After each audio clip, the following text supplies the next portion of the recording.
وہ by force اپنی عبادت کے لیے لگاتا کیونکہ اس کو ضرورت ہوتی. اللہ کا انسان کو اختیار دینا ہی یہ بتاتا ہے کہ وہ محتاج نہیں ہے. وہ کہتا جاؤ جو کر سکتے ہو کرو, میں تمہیں سیدھا کروں گا جب میرے پاس آؤ گے, تمہاری ایسی کی تیسی, پھر تمہیں میں دیکھوں گا کہ تم کیا کرتے ہو.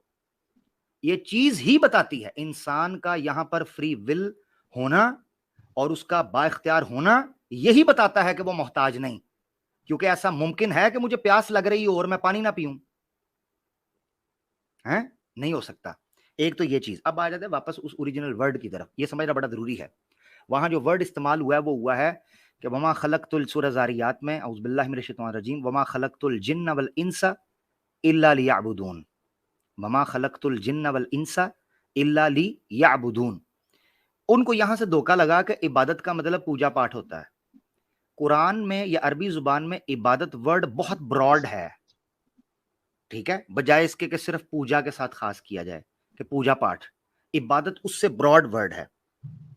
عبادت کہتے ہیں یا عبد کہتے ہیں جو بندہ کسی نظام کو, قانون کو اے ٹو زی فالو کرتا ہو, اس کو کہتے ہیں عبادت, ٹھیک ہے. اور اس کی بیسٹ فارم یہ ہے کہ ہم اس کے علاوہ کسی اور نظام کو نہ مانیں, اس کو کہتے ہیں عبادت. تو اللہ تعالیٰ کہتے ہیں تمہیں بنایا تھا اس لیے کہ تم اس نظام کو, اس پورے کے پورے دین کو فالو کرو گے. اور اس نظام کا محتاج کون ہے؟ اللہ نہیں, اس کے محتاج تو ہم ہیں. اس شریعت پر میں چلتا ہوں, اللہ تو نہیں چلتا, اللہ کی دی ہوئی شریعت پر چلتے ہیں. سیم بھائی بھی چلے گئے ہیں, شاید ڈسکنیکٹ ہو گئے ہیں. اب سیم بھائی کے لیے یار مجھے لگتا ہے جگہ بنانی پڑے گی, ٹھیک ہے. بہرحال میرے خیال سے ہم دیکھتے ہیں, اگر سیم بھائی مجھے میسج کرتے ہیں تو ان کے لیے جگہ بنائیں گے, ورنہ بس ہم کلوزنگ کی طرف ہی جا رہے ہیں. اچھا, تو یہ چیز آپ نے دیکھ لی کہ عبادت کا مطلب کیا ہے. اس پر ایک بک ہے سید ابو العلا مودودی صاحب کی, ایک کتاب ہے اسلام کی اسلام کی 4 بنیادی اصطلاحیں, 4 فنڈامنٹل یا basic terminologies of Islam. English میں بھی مل جائے گی, اردو کے اندر بھی ہے. اس میں 4 ورڈ ہیں جن کے بارے میں عام طور پر نان مسلم اور ایون مسلم غلط فہمی کا شکار ہیں. نمبر 1 الہ, نمبر 2 رب, نمبر 3 دین, اور نمبر 4 عبادت. یہ عبادت جو ہے اس کے بارے میں یہ تصور عام طور پر چلا گیا 5 وقت نماز پڑھنا صرف یہ عبادت ہے, سال کے بعد روزے رکھنا یہ عبادت ہے, زکوٰۃ دینا عبادت ہے, حج کرنا عبادت ہے. نو ڈاؤٹ یہ عبادت کا پارٹ ہیں. سیم بھائی ویلکم بیک. نو ڈاؤٹ یہ عبادت کا پارٹ ہیں, مگر یہ کمپلیٹ عبادت ہو, صرف یہی عبادت ہو, ایسا نہیں ہے. تو یہ غلط فہمی سناتنیوں کو اس لیے لگتی ہے کہ وہ عبادت کو پوجا کے ایکویلنٹ, یعنی یہ آرتی اتارنا, اوم نے یہ وہ فلانا مندر کے گھنٹے بجا, اس کو سمجھتے ہیں. اسی لیے تو اقبال نے کہا تھا ملا کو اگر ہند میں ہے سجدے کی اجازت, توجہ کیجئے گا, ملا کو اگر ہند میں ہے سجدے کی اجازت, نادان یہ سمجھتا ہے اسلام ہے آزاد. یعنی اسلام کا نام صرف نماز, روزہ, زکوٰۃ, حج, ان چیزوں کا رکھ لیا گیا, جبکہ یہ پورا سسٹم تھا, ٹھیک ہے. اسی لیے قرآن میں آتا ہے ولا یشرک فی حکمہ احدا. اللہ قرآن میں کہتے ہیں یہ لوگ ہوتے ہیں وہ کہتے ہیں کہ ہم اللہ کے حکم میں بھی کسی کو شریک نہیں ٹھہراتے, حکم میں. اس کا مطلب یہ ہے کہ اللہ کے ایک ایک حکم کو ماننا اس کی عبادت ہے, اس کے طریقے پر چلنا اس کی عبادت ہے. اب اس کو مثال سمجھیں, مثال کے طور پر حلال رزق کمانا یہ بھی عبادت ہے. کیا میرے حلال رزق اللہ محتاج ہے؟ وہ تو میں کھاتا ہوں, میرے بچے کھائیں گے, یہ آگے معاشرہ اس میں ہیلپ ہوگی, اللہ تو نہیں کھاتا.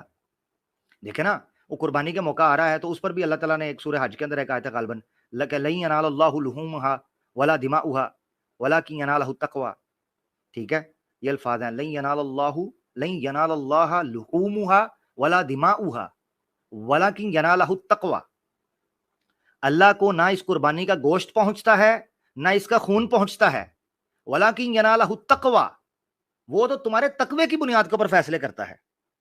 تو قصہ مختصر یہ زیٹوس بھائی, یہ 2 غلط فہمیاں تھی. سیم بھائی نے تو ماشاءاللہ بڑا کلیئر کٹ آپ کو دے دیا. میری طرف سے یہ عاجزی اور انکساری سے 2 نکات تھے جو میں رکھنا چاہتا تھا. نمبر 1, اللہ محتاج ہوتا تو یہ چیزیں ہونی چاہیے تھی جو کہ نہیں ہوئی, کیونکہ جب بندہ محتاج ہوتا ہے تو یہ چیزیں ہوتی ہیں. اور دوسری یہ ہے کہ عبادت کا مطلب کو سمجھا نہیں عربی میں جو تھا, تو عبادت سے مراد وہ دین ہے جس کے اوپر آپ نے چلنا ہے.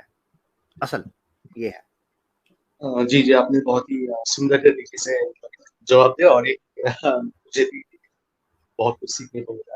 اور ایک سوال تھا کہ یہ جو آریہ سماجی ہیں وہ ایک اور سوال پوچھتے ہیں کہ ان کے حساب سے جو خدا ہے، جو ایشور ہے، جو پرماتما ہے، وہ ایک دم کمپلیٹلی نراکر ہوتی ہے، جس کا ایبسلیوٹلی کوئی شیپ ہے ہی نہیں. وہ لوگ بولتے ہیں کہ ایشور جو ہے وہ کن کن میں بستا ہے. تو ان لوگوں کا ایک آرگیومنٹ ہوتا ہے کہ اگر کسی چیز کا آکار ہو، اس کا مطلب ہے کہ اس کو بنایا گیا. دنیا میں آپ کوئی بھی چیز دیکھیں، جس کسی کا بھی ایک مطلب آکار ہو، تو اس کا مطلب کہ اس کو بنایا گیا ہے. تو اس لیے وہ لوگ ایک آرگیومنٹ یوز کرتے ہیں کہ اللہ کا اگر آکار ہے تو مطلب وہ بنایا گیا تھا. تو اس لیے وہ لوگ مانتے ہیں کہ ایشور جو ہے وہ کمپلیٹلی نراکار ہے. نراکار مطلب ایک دم کمپلیٹلی شیپ لیس. تو اس کے بارے میں آپ کچھ کہنا چاہیں گے؟ قرآن کی آیت صاف، اس کے اوپر لا یدرکہ الابصار لا تدرکہ الابصار وہو یدرک الابصار. اللہ کے بارے میں ہم حتمی طور پر کہہ ہی نہیں سکتے کہ وہ کیسا ہے، کیا ہے، ہم نہیں کہہ سکتے. واللہ عالم، ہمیں نہیں پتا. کچھ آگے کہتے ہیں جی ایسے ہے، ہم نہ جسمیہ کا عقیدہ رکھتے ہیں. دیکھیں 5ویں صدی کے اندر یا تیسری صدی سے شروع ہوا تھا جو جہمیہ کا فتنہ تھا. دوسری تیسری صدی سے جہم بن صفوان سے، ٹھیک ہے، جہمیہ کا فتنہ. اور جہمیہ کا فتنہ جب تھوڑا سا ڈیولپ ہوا تھا تو اس نے جسمیہ کی شکل اختیار کی تھی. تو مسلمان جو قرآن و سنت کو ماننے والا ہے، نہ وہ جسمیہ ہے نہ وہ معطلہ ہے. یعنی نہ وہ یہ کہتا ہے کہ اللہ کا جسم ہے، وہ ایسے ہے ایسے ایسے ہے، ٹھیک ہے، اور نہ وہ یہ کہتا ہے کہ وہ نہیں. وہ کہتا ہے اللہ اس کی شان کا شان ہے. ہم حقیقت جان ہی نہیں سکتے. ہم تو اپنی جو آبزرویبل یونیورس ہے اس کی حقیقت نہیں جان سکتے. کوانٹم لیول پر گئے ہیں تو ریالٹی چینج ہو چکی ہوئی ہے. ہم کیسے اس کے بارے میں بات کر سکتے ہیں جو ان چیزوں کا بھی خالق ہے؟ وہ کیسا ہوگا، وہ نراکار ہوگا، کیسا ہوگا، اس کا آکار ہوگا نہیں ہوگا، ہمیں نہیں پتا. بس صرف اتنا پتا ہے کہ قرآن میں سورہ شورا کی آیت 11 میں اللہ نے کہا لیس کمثلہ شیء وہو السمیع البصیر، اس جیسا کوئی بھی نہیں ہے، یہ ہمیں پتا ہے. اور سورہ اخلاص کے آخر میں کہا ولم یکن لہ کفوا احد، اس کے برابر کوئی ایک بھی ہو ہی نہیں سکتا. اور یہ لکھا ہے افمن یخلق کمن لا یخلق، خالق اور مخلوق آپس میں برابر نہیں ہو سکتے. اور وہ خالق جو تخلیق کرتا ہو اور جس کے پاس پلے ہی کچھ نہیں ہے، جو اسی پرکرتی سے چیزیں بناتا ہو، اس نے پرکرتی کو بھی بنایا ہے. ٹھیک ہے. تو بہرحال سمجھ میں جو چیز آئی وہ یہ چیز آئی ہے کہ ہم اس کانسیپٹ کے بارے میں جانتے ہی نہیں ہیں. اور یہ کہنا پیورلی سائنٹیفک ہے. کوئی کہہ سکتا ہے اس کا مطلب ہے اسلام کے پاس جواب نہیں. اگر یہ کہہ دیا جائے نا کہ اس چیز میں اسلام کے پاس جواب نہیں، تو آپ کو سائنس کو بھی ماننا پڑے گا کہ سائنس بھی دھرم ہے، اس کے پاس بھی کوئی جواب نہیں. اس کی وجہ بتاؤں، کیونکہ سائنس کے پاس آج تک اوریجن یونیورس اور origin of life on this planet of earth جواب ہی نہیں ہے ہی نہیں. بگ بینگ سے پیچھے چلے جائیں تو سوائے ٹامکٹوئیوں کو کچھ بھی نہیں ہے. اس کی وجہ پتہ کیا ہے؟ انسان کی کیپیسٹی نہیں ہے. قرآن میں اللہ تعالیٰ کہتے ہیں وَلَا يُحِيطُونَ بِشَيْءٍ مِّنْ عِلْمِهِ، اس کے علم کا احاطہ ہو ہی نہیں سکتا، اس کو ہم پا ہی نہیں سکتے وہ کیا ہے. اور قرآن میں اللہ تعالیٰ کہتے ہیں وَمَا قَدَرُ اللَّهَ حَقَّ قَدْرِهِ، جن لوگوں نے ٹامک ٹوئیاں ماری ایسا ہے ویسا ہے ویسا ہے فلانا ہے، اللہ تعالیٰ کہتے ہیں ان کو پتہ ہی نہیں ہے، ان کو سمجھ ہی نہیں آ سکی کہ یہ کس کے بارے میں بات کر رہے ہیں. تو ایک اور بھی ہے، کیا الفاظ ہیں قرآن کی آیت ہے وہ، تم اللہ کے لیے مثالیں بیان کرتے ہو وَنَسِیَ أَنفُسَهُم، اللہ کے لیے مثالیں بیان کرتے ہیں اور اپنی اوقات بھول جاتے ہیں کہ بات کس کے بارے میں کر رہے ہیں. یہ قرآن کی آیت ہے. اللہ کو مثالوں سے بیان کرنے کی کوشش کرتے ہیں کہ نہیں جی ایسے ہوگا ویسے ہوگا. اللہ کہتے ہیں وَنَسِیَ أَنفُسَهُم، اپنے آپ اپنی اوقات بھول گئے ہو کہ تمہاری اوقات کیا ہے. تو بھائی یہ بات تھی یار، اس کو کنکلوڈ کرتے ہیں. میں 3.5 گھنٹے کا ایسٹیمیٹ لے کے بیٹھا ہوا تھا اور اس سے اوپر اس وقت ہم 10 منٹ جا چکے ہوئے ہیں. ٹھیک ہے زیٹوس بھائی، بس ایک کوئک زیٹوس بھائی کو ایک جی پوائنٹ جی بولنا چاہتا ہوں آریہ سماجیوں کے ریلیٹڈ. جب آریہ سماجی بولتے ہیں کہ دیکھیے کہ گاڈ انویزیبل ہے، ٹھیک ہے، وہ کبھی دکھ نہیں سکتا اور اس کے کچھ بھی نہیں ہے، وہ ہے ہی نہیں، انویزیبل ہے. تو بھائی ایک سمپل سوال ہے کہ کیا گاڈ کے ایٹریبیوٹس نہیں ہیں؟ اگر ایٹریبیوٹس ہوئیں گے تو کچھ نہ کچھ ہوگا، کیونکہ ستیہ پرکاش میں بتاتے ہیں کہ گاڈ جو ہے ٹرانسفر کیے جو وید کی نالج جو ہے نا تھرو ہز اسپیچ. اب اسپیچ کہاں سے آتی ہے؟ اگر ان ڈیپتھ میں اگر آپ جائیں گے تو یہ ہو سکتا کہ بھائی ان کا کچھ زبان ہوگی یا پھر منہ ہوگا یا پھر کچھ بنائے ہوگی یا پھر اس کے تھرو یہ اسپیچ آئی ہوگی. تو یہ بڑی ان ڈیپتھ کانورزیشن جا سکتی ہے. پر یہ بولنا کہ بھائی گاڈ ہے ہی نہیں، ایگزسٹ نہیں کرتا، یہ نہیں بتا سکتے، انویزیبل نہیں. جیسے کہ